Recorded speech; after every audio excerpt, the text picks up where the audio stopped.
Pada Maret 1942, seluruh kekuatan Belanda di Indonesia takluk di tangan Jepang. Indonesia pun memasuki era baru, yakni penduduk Jepang. Bangsa Indonesia tetap miskin dan terbelakang. Ambisi ekspansionisme Jepang kemudian dihentikan oleh sekutu. Hal ini ditandai dengan menyerangkan Jepang tanpa syarat kepada sekutu pada 15 Agustus 1945. Setelah didahului ketegangan antara golongan tua dan golongan muda, proklamasi kemerdekaan akhirnya diselenggarakan pada 17 Agustus 1945 tanpa melakukan PPKI. Dalam pembahasan ini, peran tokoh-tokoh bangsa seperti Soekarno dan Muhyiddin serta para pemuda akan ditampilkan dengan jelas. Bagian lain yang belum mendapatkan perhatian adalah kebijakan dan kebesaran jiwa yang ditunjukkan pada babak bangsa yang beragam Islam ketika mereka menyetujui untuk menghapus bagian dan alinea tertentu dalam Piagam Jakarta demi Persatuan Indonesia. Menyerang Hindia Belanda atau Indonesia pada 11 Januari 1945 dengan pendaratan pertama di Tarakan, Kalimantan Timur pada Februari 1942. Jepang menduduki Pontianak, Banjarmasin, Makassar, Palembang, dan Bali. Penduduk paling gampang dianggap strategis karena letaknya di antara Batavia, pusat kekuasaan Belanda, dan Singapura, Inggris. Di Jawa, Jepang pertama kali mendarat di Banten, kemudian Indramayu, Kranggan, Rembang, dan Tuban, dan Surabaya. Pada Maret 1942, Jepang menyerang Batavia dan Bandung, Jawa, dirancang sebagai pusat seluruh operasi militer di Asia Tenggara. Sedangkan Sumatera dijadikan sumber minyak utama.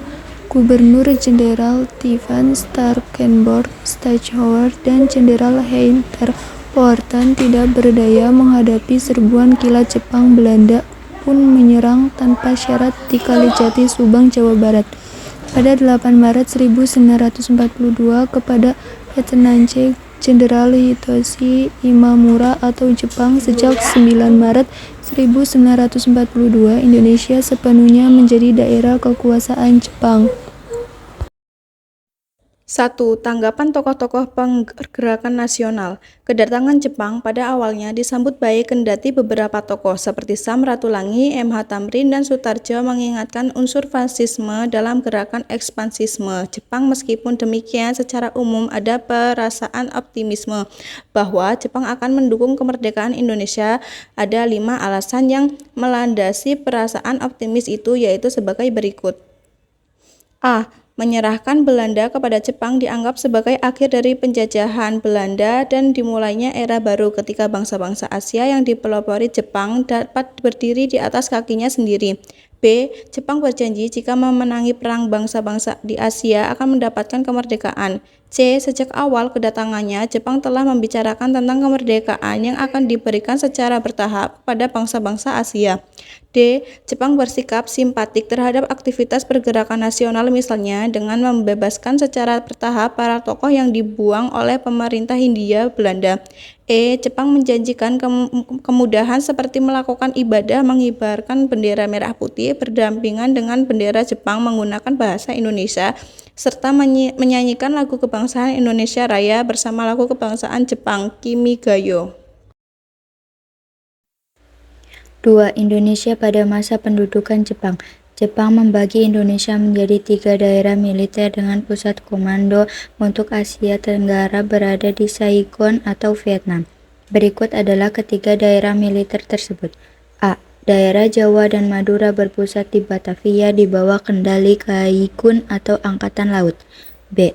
Daerah Sumatera dan Semenanjung Melayu berpusat di Singapura di bawah kendali Rikugun atau Angkatan Darat. C. Daerah Kalimantan, Sulawesi, Nusa Tenggara, Maluku, dan Papua di bawah kendali Kaigun.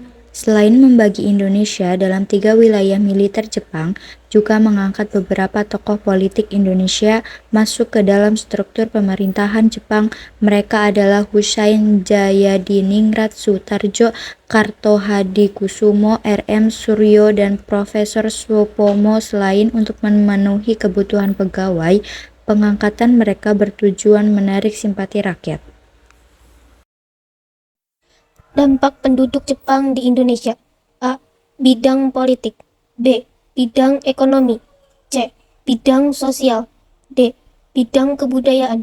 A. Pemerintah Jepang membubarkan semua organisasi politik, organisasi sosial, dan organisasi keagamaan yang dibentuk pada masa Belanda. B.